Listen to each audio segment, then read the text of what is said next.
Madame, mademoiselle, monsieur, bonsoir, avec le kiosque, avec monsieur Galion. Monsieur de l'Ingleterre. De France Antilles, ça ne te dit même pas, ça va, of course. Ça va être une redondance. Oui, monsieur Compère. Monsieur Compère du Progressiste. Bonsoir. Monsieur Branchi du journal Justice. Historique Justice. Tout à fait. 95 ans, je crois. 95 ans. Le journal, hein, le journal. On va parler de tout ça. Et puis l'homme qui monte, monsieur Eliman. Open Source System. Vous savez qu'il n'y a pas beaucoup de différence d'âge entre nous. Hein. Oui, mais il y a ce moment où un mois ça compte. Gabriel, à partir de certain âge, un mois ça compte. 6 membres de la FIFA ont été arrêtés à 2 jours de l'élection. Non, 6 ou 7, non, 11 inculpés, puis 6 ou 7 arrêtés. Bon, messieurs, bon. À 2 jours de l'élection du président de l'institution, le vice-président de la FIFA, Jeffrey Webb, l'ancien président de la fédération, José Maria Marin, bon, c'est pas bien de dire leur nom, mais il y a un costaricien, il y a un Uruguayen, il y a l'ancien président de la CONCACAF, on va dire son nom quand même, Jacques Warner. Et le nouveau aussi. Des affaires de corruption portant sur plus de 150 millions de dollars depuis 1991. Je te laisse continuer. Alors, tu as le chiffre de 6, mais je crois que je m'attends c'est passé à 7. À 7. 11 implications. Passé à 7. Inculpations, pardon. Quand on regarde bien la carte géographique de ces messieurs, où ils sévissaient en tant que dignitaires du football mondial, c'est plutôt la CONCACAF. Oui, plutôt la CONCACAF. Et la Confédération. Et puis la Ligue américaine aussi. La Ligue américaine aussi. Bon, essentiellement, CONCACAF, c'est la Confédération du football central et Caraïbes. À laquelle nous sommes associés, liés. Oui, on parle de compétition. Oui, absolument. Au point qu'il y a quand même des responsables du football martiniquais qui ont été surpris, comme beaucoup de personnes. Ce qui est interpellant, que ce soit la justice américaine qui ouvre une enquête et qui demande à la Suisse d'aller arrêter ces responsables qui se trouvaient à Zurich dans un hôtel en vue de la réunion de la FIFA, et notamment du vote du nouveau président. Demain, vendredi. Deuxième chose, il se trouve que c'est essentiellement pour le moment toute la partie Amérique centrale qui a été impliquée. Sachant que dans la CONCACAF, il y avait déjà un premier coup de balai qui avait été donné, puisque Jacques Warner, ancien président de la CONCACAF, a été démissionné parce qu'il était déjà inculpé pour des pots de vin et détournement de fonds, mais il était toujours membre du comité exécutif de la FIFA. Même vice-président, non? Il a été vice-président. Ceci, qu'on le veuille ou non, la raison, détournement, corruption, et dans le détail, comment peut-on détourner, comment peut être corrompu? C'est les cadeaux qui peuvent être donnés aux membres du Conseil exécutif qui, eux, votent pour l'attribution des Coupes du Monde à un pays. Voilà. Les 2 Coupes du Monde visées par la justice américaine, c'est la Coupe du Monde en Russie 2018 et la Coupe du Monde au Qatar qui fait beaucoup d'armes depuis des années, 2022. Voilà. Là, par contre, ce qui est nouveau, ce qui est venu s'ajouter sur le dossier, c'est que la ministre de la Justice américaine, hier, a déclaré qu'il faudrait aussi enquêter sur l'attribution de la Coupe du Monde en Afrique du Sud en 2010. Cela veut dire, dans le détail, comment peut-on... Mais c'est les corruptions, c'est que pour obtenir un pays, on fait des cadeaux. On ne fait pas des cadeaux forcément en valise d'argent, on fait des cadeaux en offrant des bijoux, en offrant des voyages, en offrant en nature. C'est des offres en nature. Le dossier fait que, ou n'apparaît pas, ou n'est pas concerné, Joseph Blatter, président de la FIFA, candidat à sa réélection. Ni le secrétaire général, M. Valque, français. Ceci étant, quand qui tire les manettes... Parle-moi de la position de Platini. Tu y arrives. J'arrive. Arrive plus vite. Tu veux que attends, il faut comprendre quelque chose. C'est qu'en réalité, les attributions des Coupes du Monde à un pays, voire les attributions des aides de la FIFA aux confédérations nationales ou confédérations continentales passent automatiquement par une décision du Conseil exécutif. Donc, tous ceux qui étaient dans le Conseil exécutif savent à des décisions. Donc, que Blatter ne soit pas concerné par des corruptions directes, mais d'une manière ou d'une autre, il sera ne peut pas ignorer. Alors, pour venir aux Européens, donc Michel Platini, qui lui était candidat annoncé contre Blatter, mais qui a renoncé, qui a dit je ne serai pas candidat, parce que mathématiquement, il a bien vu qu'il ne pourra pas être élu, parce que lui, Michel Platini, président de la Confédération continentale, n'a pas droit de vote.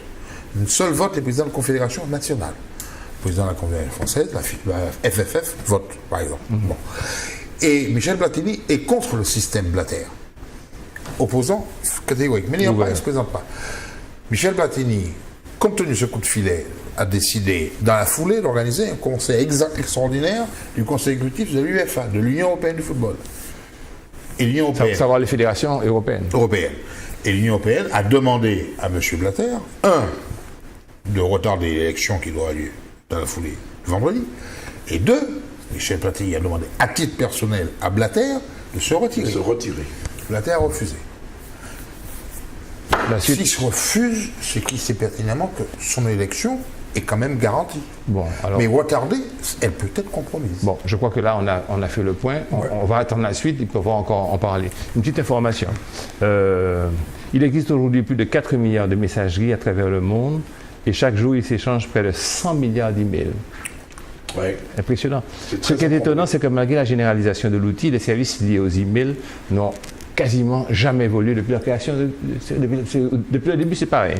Alors, c'est peut-être ce qui est en train de changer avec une invention de Warren Barth, un entrepreneur français qui vient de lancer Confidential CC, ça va t'intéresser, toi en particulier, une application qui permet d'envoyer des emails éphémères qui disparaissent une fois lus par votre destinataire.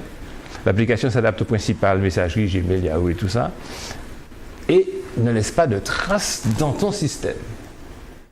Intéressant, hein? Intéressant, politique. Intéressant. Ah oui, dangereux. Parce que... Ça existe déjà pour les photos. Ouais. Snapchat. Ouais. Snapchat. Tu ouvres la photo, quand tu l'as vue, elle disparaît. Mais là aussi, sans laisser de traces sur les applications. Alors, sur l'email, ce serait fantastique. Oui, oui. C'était une information. Arrêtez de... Non, mais en même temps, je pense à la loi sur le renseignement qui vient d'être votée par le Parlement français concernant, disons, le terrorisme. Bon, pour la confidentialité, c'est bien, mais pour lutter contre les terroristes qui utilisent excellemment Internet, c'est encore un atout pour eux. Ils utilisent Internet pour leur propagande, leur promotion, mais pour leurs actions, j'ai l'impression qu'ils avaient d'autres moyens de... Oui, je pense. Mais tout ce qui est opérationnel aujourd'hui... mais il ne faut pas oublier qu'il y a l'Internet visible et puis il y a le Black Internet. Il y a aussi le Black Internet, avec un accès... et là, tout est possible. Donc, non, mais... Ça soulage les mémoires de téléphone. Les évolutions sont tellement rapides que quand tu trouves un contre-feu, ouais. Et un autre feu qui s'allume. Un autre feu s'allume ailleurs. Une autre petite information. 30% des électeurs UMP sont d'accord pour des accords électoraux avec le FN. C'est une baisse de 20 points sur un an. Ils sont d'accord avec le FN. Ils sont plus nombreux à être d'accord pour des accords avec le FN quand l'élection approche. Quand il y a moins d'élections, ils sont moins nombreux. L'élection est passée, ça est dit. Selon un sondage Odoxa pour le Parisien au premier UMP actuellement, c'est Alain Juppé qui l'emporterait sur Sarkozy. Ouais, c'est ce que j'ai. Étrange, hein? Bon, on va pas rester 1000 ans là-dessus. Mais ça dépend du corps électoral. Je pense que Sarkozy va s'arranger que ce soit essentiellement des militants UMP. Non, je ne parle pas des prix, mais je parle d'un sondage général. Ah oui, bien sûr. Ah oui. Il apparaît plus rassembleur que Sarkozy. Moins clivant, comme on dit maintenant. Vous avez... Mais pour revenir à cette élection, très rapidement, François Hollande fait tout pour que Sarkozy gagne la primaire. Ah oui, oui. Il a intérêt. Parce que si c'est Juppé qui gagne la primaire, il a perdu. Ah oui, il a intérêt. Parce que le rejet populaire sur Sarkozy est quand même extrêmement bien ancré dans la population. Et puis Sarkozy a des dossiers qu'on peut activer, qu'on peut avoir tout, comme des cartes diaboliques. Bon, et puis je pense que François Hollande sait bien que beaucoup d'électeurs qui ont voté pour lui ont plutôt voté contre Sarkozy. Oui. Y compris moi-même. Tu n'as même pas eu le petit enthousiasme contre la finance, là, ça t'avait pas un peu excité, toi, le discours contre la finance ça t'avait titillé, tu te sentais, tu as un vent d'espoir, tu t'es senti bien. Nous avons une longue pratique dans notre courant politique du discours de gauche, et même d'extrême gauche chez les socialistes pendant les élections ou avant l'élection, et de la pratique de droite au pouvoir. C'était méchant. Messieurs, est-ce que vous avez l'impression, le sentiment que les pratiques de la justice antérieure ont complètement disparu? C'est-à-dire, tu parles de quelle justice? Par exemple, les notes au parquet, les notes au procureur. Non, ça continue. Non. C'est pas d'avis. C'est pas d'avis. Pas expérience. Tu l'as pas, oui, tu es un journaliste. Mais est-ce que, moi qui en ai eu l'expérience, est-ce qu'ils peuvent faire autrement? Est-ce qu'ils peuvent faire autrement? Parce que cette sainte idée de séparation des pouvoirs et d'indépendance de la justice, c'est une pure création intellectuelle. Je veux dire, on est bien d'accord que c'est bien l'État qui rend la justice. C'est ça, c'est l'État qui rend la justice. Je veux dire que c'est consubstantiel, cette intervention, cette nécessité de... C'est clair, et ils peuvent difficilement faire autrement, parce que serait une justice rendue par le peuple? Deuxième question. Est-ce qu'il y a moins de notes? Est-ce qu'il y a moins de notes? Est-ce qu'il y a moins de notes de service? Est-ce qu'il y a moins d'injonctions? Que pensez-vous? Actuellement, tu devrais résumer, mais compte tenu de ta situation, tu as peur de t'exprimer. Est-ce que... Chaque chose à dire, Gérard. Vas-y, dis-nous. Non, mais est-ce que la justice... Ce que je dis là suffit pour m'envoyer à l'échafaud, pour établir la peine de mort. Non, c'est clair. Est-ce que les juges échappent à l'influence de l'exécutif? C'est ça, en fait. C'est ça. Ouais, est-ce que c'est... Voilà. Est-ce que le ministère ne dicte pas aux juges ce qu'ils doivent faire? En clair, on a déjà répondu. Il n'y a aucun pays au monde où existe une indépendance. Alors pourquoi tu reposes la question? Je repose la question pour savoir. Laquelle? Si, aux États-Unis. Puisque, monsieur, il suffit de prendre un petit exemple. C'était sur la pénalité, l'amende imposée à BNP aux États-Unis pour avoir passé outre les embargos. Monsieur Hollande a dit à Obama, Barack, dit à tes juges d'arrêter. Barack répondait, Justice is independent. Oui, mais est-ce que Barack le voulait? Est-ce que Barack a tout intérêt à plomber la BNP? Non,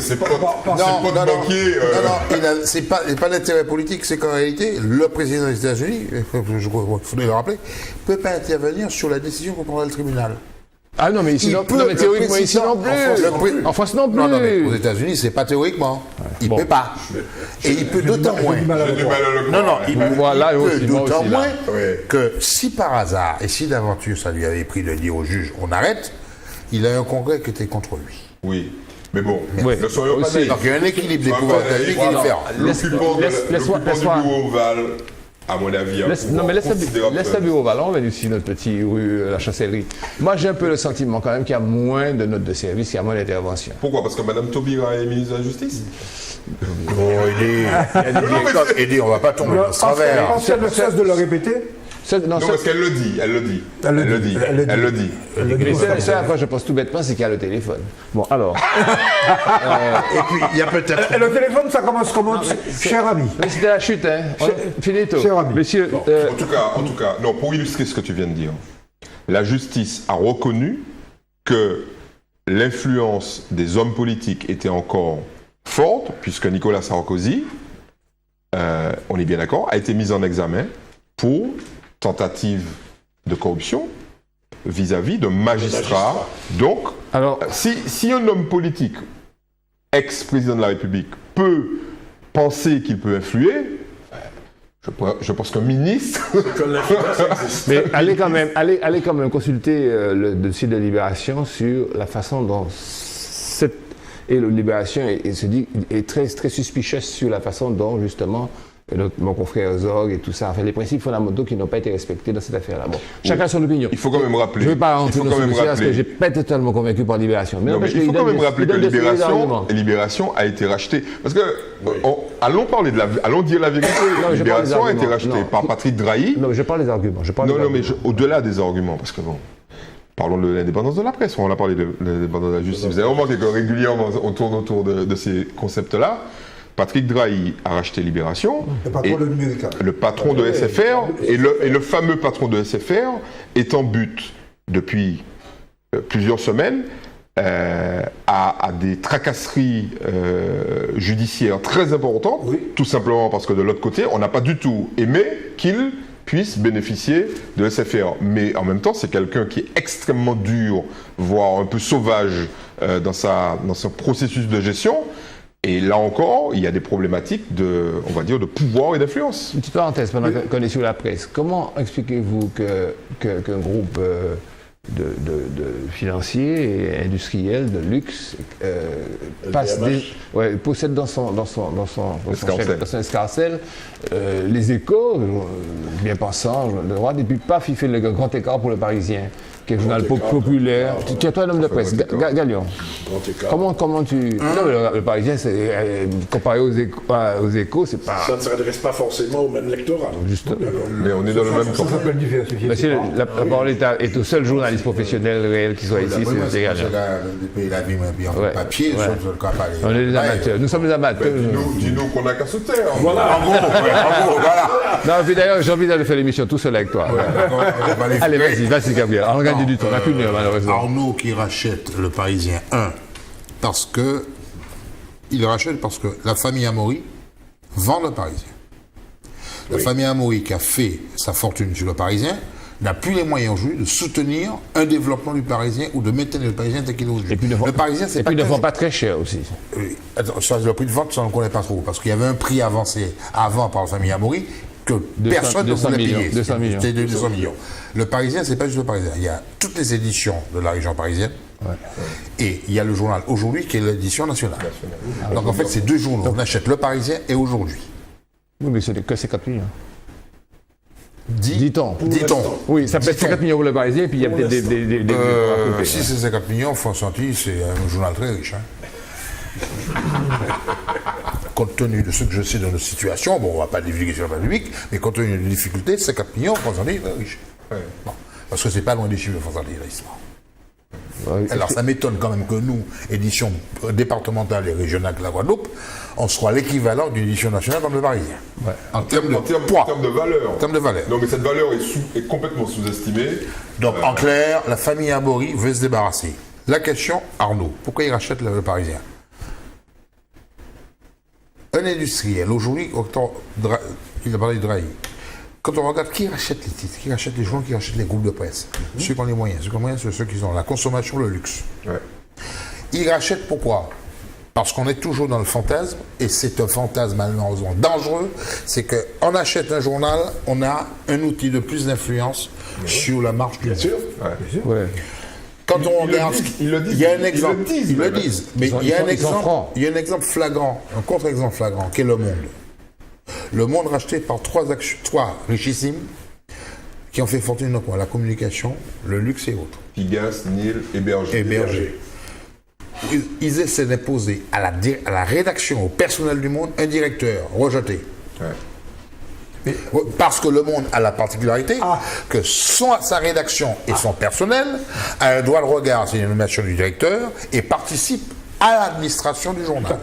C'est une particularité du Monde. C'est Le Monde. Qui devrait être étendu à toute la presse. Bon, c'est une revendication du Syndicat national des journalistes depuis des années qui est l'indépendance de la rédaction dans l'organisation entrepreneuriale dans le titre, par exemple. Il se heurte à ça. Dassault a racheté le Figaro il y a une dizaine d'années. Dassault s'est heurté, même au Figaro, à la rédaction du Figaro. Absolument. Mais comme le personnel du Figaro, la rédaction du Figaro n'a pas de droit de vote et droit de regard de décision sur les nominations de management, il a pu passer en force quelque part, mais chaque fois qu'il passe en force, il y a eu des difficultés. On ne s'improvise pas parce qu'on presse, parce qu'on a des millions en poche. Mais on est toujours sur le fantasme, on a un moyen d'influence. Okay. Ceci étant, ce qui intéresse la presse, ce qui intéresse le lecteur, ce qui intéresse les rédacteurs, c'est que les titres ne disparaissent pas. Après, on peut toujours s'arranger à l'intérieur. Pourquoi vous ne demandez pas à Bernard de prendre France Antilles? Pourquoi on demande pas? Parce que tu penses qu'il y a beaucoup plus. Parce que tu penses que personne n'a été le voir. Un scoop, voilà. C'est pas besoin de scoop. Messieurs, passons à une autre information. J'ai eu une très grande émotion, mais depuis ça s'est arrangé. Sur la liste des 116 membres du futur bureau politique des Républicains, il n'y a pas un seul Antillais. Ça m'a touché, ça m'a chagriné. Vous tous d'ailleurs aussi, même Michel s'est dit quand même, c'est le café noir. Un peu comme ces Martiniquais qui te disent, toujours c'est dans les salons avec la petite bourgeoisie, on n'a pas un seul ministre, on n'a pas eu un seul ministre. Alors, regardez, pourquoi faire? Tu sais, c'est la même chose, quoi. Bon, pas seul ministre. Quand le pays a eu 2 ministres, quand il y a un ministre, il y aura bientôt un ministre qui remplacera Mme Pau, ça va être une réunionnaise. Genre de préoccupation, tu sais. Là, bon, alors il y a eu un courrier qui a été fait, et puis ça a été rectifié, et il y a eu, donc l'erreur a été réparée, il y a M. Gips, ses 3 vice-présidents, Samia Badat Karam, Michel Fontaine et Pierre Frogier. Et moi, je dis, il n'y a pas de Martiniquais. Petite précision, ces 3 personnes que je viens de citer ne sont pas membres titulaires voilà. du bureau politique, même pas. Ils sont membres invités. Membres invités, voilà la formule en plus. Un comité de l'outre-mer. Ouais. Et puis c'est suite à l'insistance de Patrick Caram. Sarkozy n'a jamais été très branché sur les questions de l'outre-mer. Non, tout à fait. Comment tu peux être branché quand tu prenais la clé à chaque fois pour les élections. Exactement. Il ne fait pas partie de cette droite qui pense, parce que ça reflète aussi une opinion plus profonde, que l'outre-mer c'est un fardeau.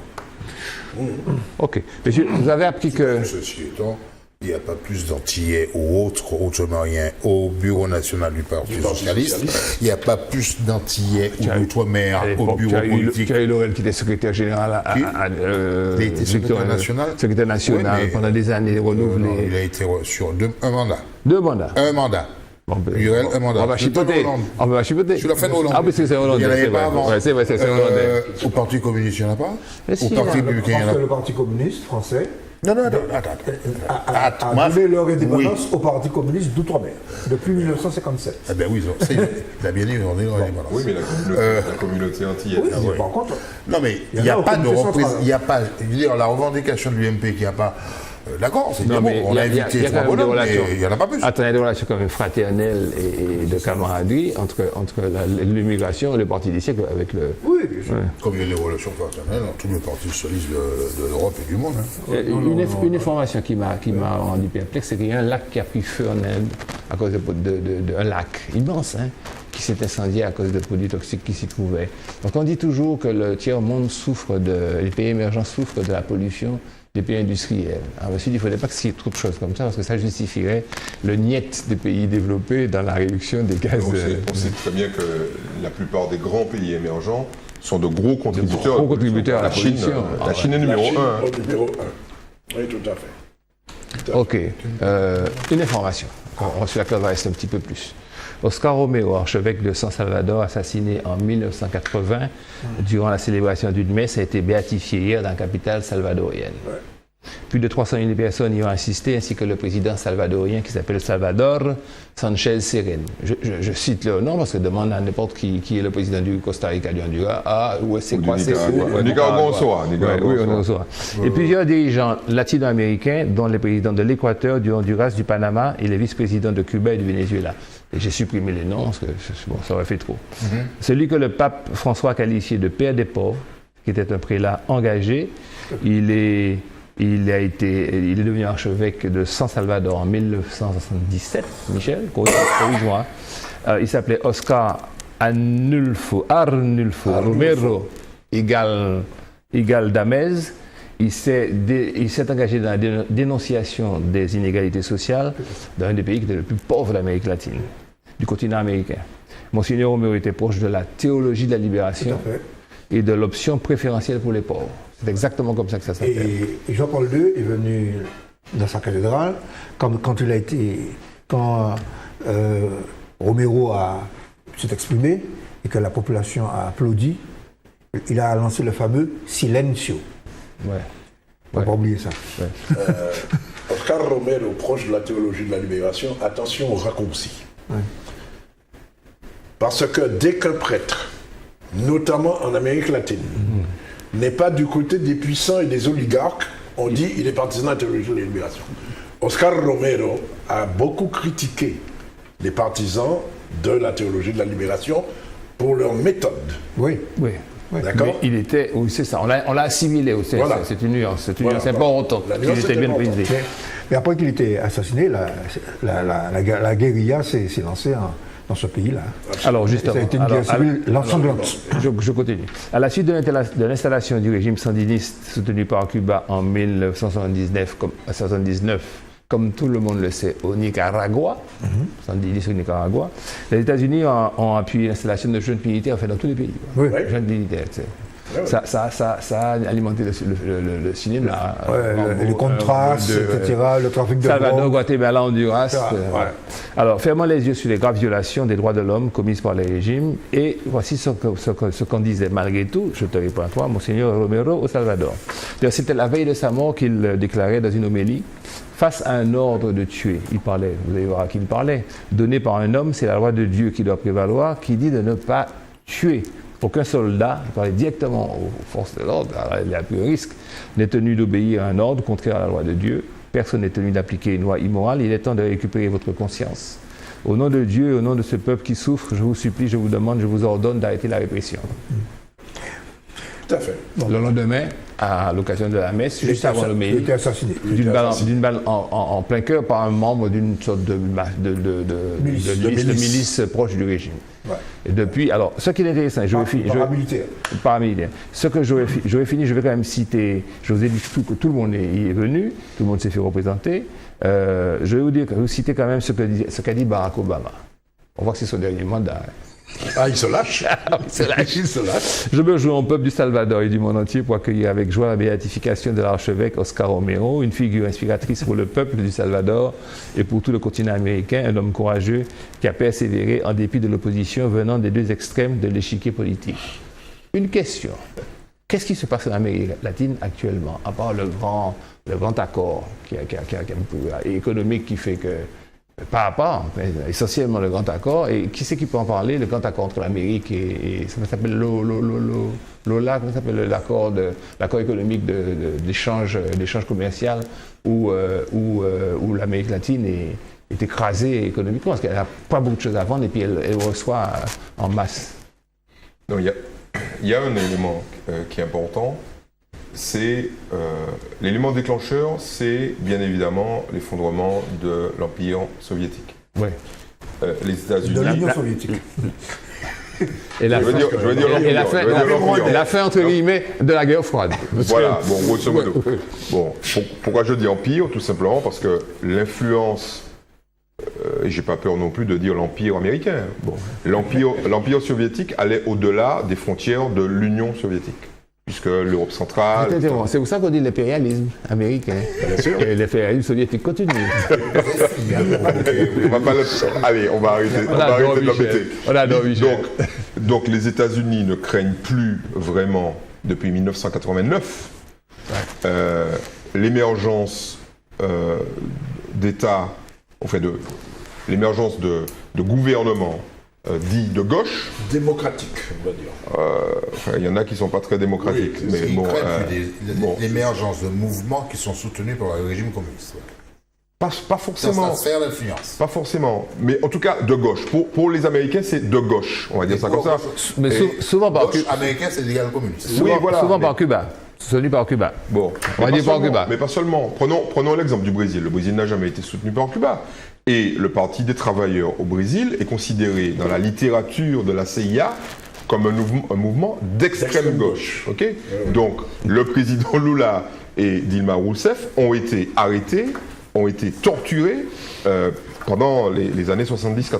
Bon, donc, comme les États-Unis ne sentent plus de danger dans leur cour intérieure, ils ne s'intéressent plus politiquement. Ils s'intéressent toujours économiquement, mais politiquement, ça ne remet pas en cause leur sphère d'influence et leur suprématie et leur sécurité, à tel point que le dernier avatar de cette politique de laisser aller, soutenu par les démocrates mais combattu par les républicains. Attention, si les républicains reviennent au pouvoir, à mon avis, le dégel avec Cuba, ça va prendre plus de temps. Ça va se faire, mais ça va prendre beaucoup plus de temps. Donc, le dernier avatar, c'est Cuba. Ça va se regeler.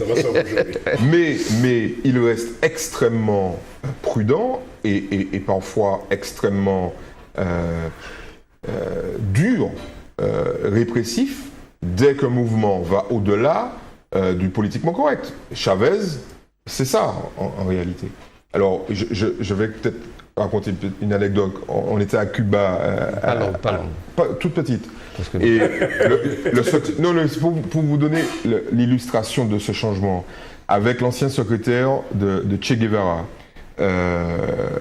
qui s'appelle Charles Romero, et qui est un franco-chilien, et qui est maintenant établi à Cuba depuis des années, et qui dit la chose suivante. Vu des Cubains, la révolution, le coup d'État contre Chavez. Donc les Cubains nous disent, les Américains soutiennent le coup d'État contre Chavez, ils prennent Chavez, ils l'emmènent dans une île au large Ils donnent de baffe. Non, ils lui disent, on fait un accord, parce qu'on sait que tu es très populaire, et on n'est pas... C'est ça la réelle politique. Mais tu nous garantis 2 millions de barils jour. Ce qui a été respecté. Ce qui a été respecté, et tu ne touches pas à la nomenclatura vénézuélienne. Et remettre Chavez en place. C'est des Cubains communistes qui nous disent ça. Et qui disent, comment tu veux, et c'est la fête l'excellente, Roméo nous dit, comment tu veux lutter contre cet état d'esprit. Pas long, parce que j'ai des choses que je voudrais vous tous les deux. Une seconde sur Oscar Romero. Oui. Pour que les Martiniquais... Oscar, j'ai bien dit Oscar. Pas le mien. Pas le tien. Oscar Romero, l'archevêque, Monseigneur Oscar Romero. Je voudrais être sûr que les Martiniquais qui traversent journellement la place Romero face à la cathédrale, face à relation. Très important. C'est lui. Messieurs, vous tous les deux, sous un titre de Gabriel Gagnon, Zone franche, Serge Letchimy se convertit. Un peu provocateur. Hein. Dans la mesure où il a demandé clairement au président de la République, lors de son passage, de situer de la Martinique globalement en zone franche. Alors je veux la chose suivante. Je veux que, et où tu expliques que l'idée n'avait jamais été avancée ni par la majorité régionale, ni non plus par le... Alors on va aller très précisément. D'abord, on va revenir à ton analyse, je veux que Michel nous explique dans quelles conditions, dans quelles circonstances, parce que tu fais référence à Michel Atlantique, les spécialistes. D'abord, ce que c'est qu'une zone franche, la sous-classification, zone franche, urbaine, zone franche, globale, etc. Et puis, comment et à quoi ça servirait si tu as une minute pour ça. Pas plus. Hein. Alors, disons grosso modo qu'une zone franche, il y en a de différents types et à différents degrés. Mais dans l'absolu, c'est une exonération de l'impôt sur les sociétés et c'est des exonérations sur les charges sociales. Et ça peut aller jusqu'à la suspension d'un certain nombre de dispositions du Code du travail, notamment en matière de licenciement et principalement en matière de licenciement. Bon. N'oublie pas tout ce qui est taxe foncière. Etc. Bien. Donc, en gros, c'est impôt zéro, plus ou moins zéro, hein, et c'est obligation sociale, plus ou moins zéro. Mais il y a à partir de ce schéma idéal, il y a différents types de... Alors, il y a des zones franches d'exportation, où on importe des matières premières pour fabriquer localement et on exporte. Il y en a par exemple à Santo Domingo. D'accord. Bon. Il y a des zones franches urbaines. Celles qu'on a dit non. Urbaine. Alors, ça, c'est un type de zone franche qui pose problème. Parce qu'il y a des exonérations de charges sociales et de taxes, mais qui provoquent ce qu'on appelle des distorsions de concurrence. C'est-à-dire que les entreprises qui sont à côté... ont un privilège par rapport on ne comprend pas. Ouais. Bon, par exemple... Il faut préciser que c'est délimité dans un espace défini. Dans un espace défini. Avec une frontière. Toute entreprise qui s'installe bénéficie... Comme donc les entreprises qui sont à côté... Et qui sont dans le même secteur d'activité. Un mètre, quoi. De la ligne de démarcation. Bon. Et on peut dire que, d'une certaine manière, la zone franche urbaine de Dillon, c'est un échec. Ok. Continue. Ensuite. C'est pas tout à fait un échec sur le plan de l'emploi et le nombre de créations. Déjà sur l'emploi, puisque ce que Michel ne dit pas, c'est qu'il y a quand même des contraintes en matière d'emploi. Oui. Et que si vous ne prouvez pas que vous embauchez des gens qui résident dans la zone, vous perdez vos droits. C'est pour ça qu'il faut bien définir les choses. Zone urbaine, on ne met pas une zone franche urbaine par hasard. Zone urbaine dans une zone urbaine définie. Je veux dire zone urbaine défavorisée. Ouais. Pour la redynamiser, on installe une zone franche d'exonération de charges et de taxes. Redynamiser cette zone, cette partie urbaine. Redynamiser en termes d'emploi, en termes d'activité.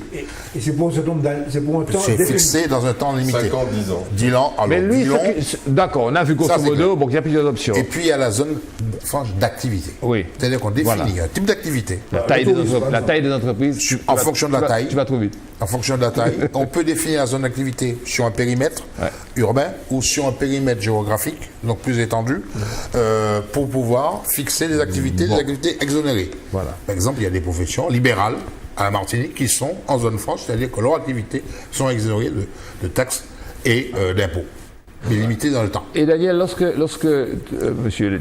Serge Letchimy demande une zone franche globale pour la Martinique, est-ce que c'est pas une sorte de gros coup de fusil tiré en l'air contre aucune cible précise, aucune définition? Tu me dis que c'était pas le lieu, c'était pas l'endroit, mais un bel effet d'annonce ou un gros signe à la droite et je reprends la formulation, à la droite et au monde des affaires. Est-ce que c'est pas un truc... Le monde des affaires. Alors, d'abord, le monde des affaires. Je pose la question. Parce que je vais revenir là-dessus, vas-y. Alors, d'abord, effectivement, c'est un changement de doctrine, bon, mais le monde des affaires n'est pas tout à fait d'accord. Ouais, Il n'est pas uniforme. Alors, je prends l'exemple. Les industriels martiniquais ne sont pas d'accord parce qu'ils pensent que ça va faire venir en masse. Donner des exonérations, notamment au secteur de commerce d'importation, eh bien ça va plomber les entreprises martiniquaises qui essaient de conquérir le marché intérieur. Non, mais le Chimie n'est pas fou. Le Chimie n'est pas fou.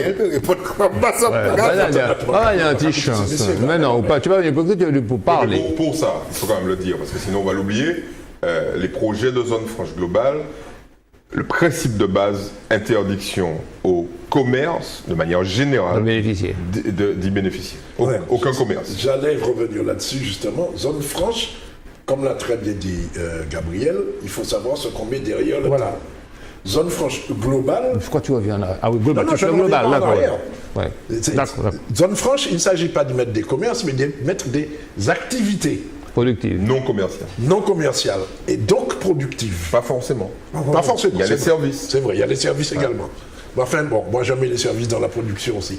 De plus en plus. Parle-moi des expériences qui ont été faites, notamment à La Réunion et en Corse, s'il te plaît. C'est surtout les hommes de la Réunion a fait une expérience de zone franche globale. Et en fait, c'est un magasin, un catalogue d'activités qui sont exonérées. Résultat, c'est limité, on n'en a pas beaucoup.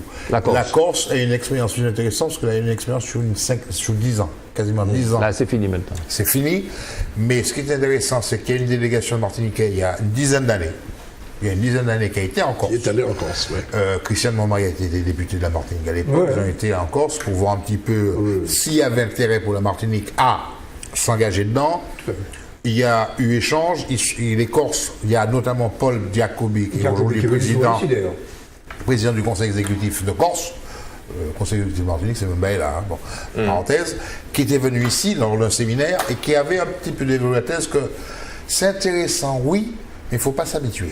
Il ne faut pas s'habituer parce qu'en réalité, quand on établit une zone franche, on exonère d'impôts, de taxes, une activité ou un certain nombre d'activités. Le danger, c'est qu'on s'habitue à ne pas payer. On se met sous une serre. Et quand il faut payer, on crie. En réalité, l'exonération dans le temps permet de capitaliser. Ouais. C'est fait pour capitaliser, pour renforcer l'activité, pour donner un élan. Et quand on sort, l'élan doit être assez conséquent pour qu'on n'ait pas à pousser derrière. Oui, vas-y, Daniel. Attends. Brièvement, je veux revenir sur le terme global, sur lequel on a glissé un peu vite. Parce que les zones franches dont on parlait jusqu'à présent se limitaient, si je puis dire, à Fort-de-France et La Montagne. C'est-à-dire la partie de la Martinique qui est censée être la plus développée ou en voie de développement. Quand on parle de zone franche globale, on pense forcément au Nord Caraïbe, au Nord Atlantique et au Sud aussi. D'où le global, c'est l'ensemble de la Martinique. Oui, global en tout cas, ce que j'ai noté moi, puisque j'étais à l'homme, j'ai observé que François Hollande s'est abstenu de répondre là-dessus. Et à mon avis, je crois que le type qui était derrière, il disait attention, l'outre-mer a déjà 2 milliards de dépenses fiscales, c'est comme ça qu'on appelle, en fait, la somme de toutes les dérogations accordées, la recette non perçue, dans le domaine, etc. Et que je crois que Bercy a déjà fait fonctionner les calculettes. Oui, c'est Alors, défiscalisation plus... Défiscalisation, exonération de charges, ça fera TVA trop. non récupérable, FIOT. Ça fera la super protection dont tu parles. FIOT, machin. etc. Non, mais Bon. moi, je ne suis pas tout à fait d'accord, parce que bon,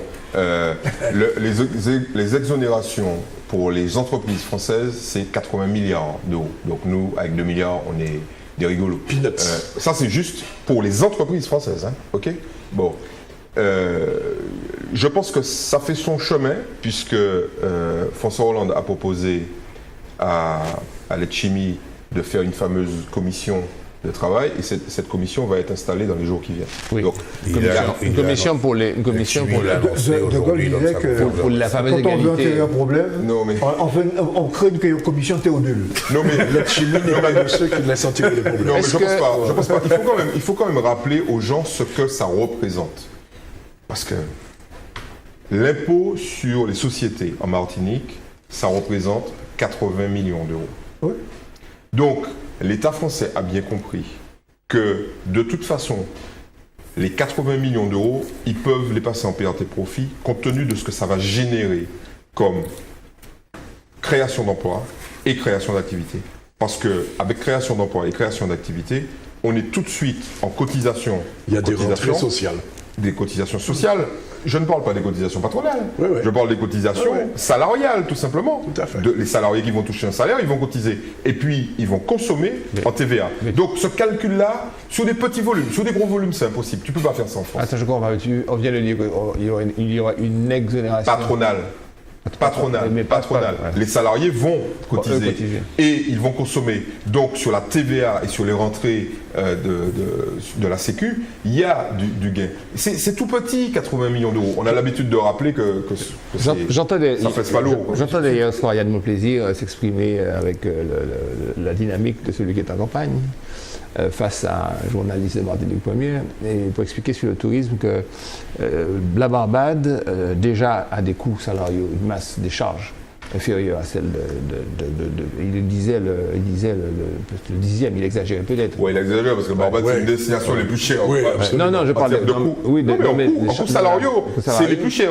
Et Il aurait que- dû prendre République Dominicaine. Un autre exemple. Et que, peu importe, je ne suis pas pour le détail. Et qu'en plus, le gouvernement vient d'exonérer les hôteliers et para-hôteliers de toute taxe, tout droit de douane sur l'importation d'alcool et de choses relevant des hôtels.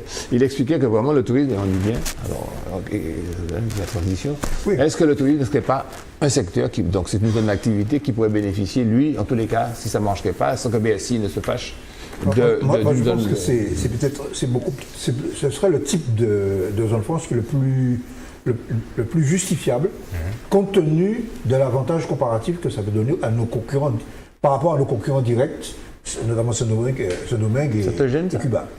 Ça me gêne tout simplement parce que Yann Monplaisir a une réflexion qui est une réflexion globalement inexacte. Parce que l'essentiel des dépenses des touristes, je parle du tourisme hôtelier, je ne parle pas du tourisme qui bénéficie directement aux Martiniquais, c'est-à-dire le type qui loue son bungalow, etc. Je parle de tourisme hôtelier. L'essentiel des dépenses réside dans un paiement avant que le type ne touche le sol. Quand vous achetez un forfait hôtelier sur un catalogue ou dans une agence, l'argent va au TO, au tour opérateur, à la compagnie aérienne et aux intermédiaires. L'hôtelier martiniquais, s'il y en a encore, ne touche qu'une toute petite partie. Donc ce que Yann Monplaisir dit, ça va nous permettre. Mais non, c'est pas ça qu'il faut faire. C'est moi qui ai dit qu'il avait pris cet exemple pour que ce secteur mérite d'être dessus. Non, mais il demande la zone franche globale. Il demande la zone franche globale, lui aussi. Il faut rendre justice à Yann Monplaisir d'avoir demandé ça très tôt. Mais la zone franche globale va apporter un bénéfice majeur à tous les secteurs non commerciaux. C'est fondamental. Non pas dans la réalité, puisque les types ne paient pas d'impôts. Mais dans le fait de ne pas avoir à payer de taxes, il y a toutes les taxes, le nom... J'ai l'impression qu'en fait, ils disent tous une chose et le contraire en même temps. Un exemple. On a entendu à l'Atrium Tout à fait. Et on a entendu maintenant que la problématique du tourisme à la Martinique, et notamment de l'hôtellerie, c'est que la saison touristique est sur 6 mois, or l'emploi est sur 13 mois. Comment faire pour compenser le trou de 7 mois de charge qui est impliqué? Zone franche, qu'est-ce que ça va y répondre? Zone franche, c'est sur une année. Il y a toujours que 6 mois d'activité. Ça n'apporte pas de solution à la zone franche. Tu as raison, tu as raison.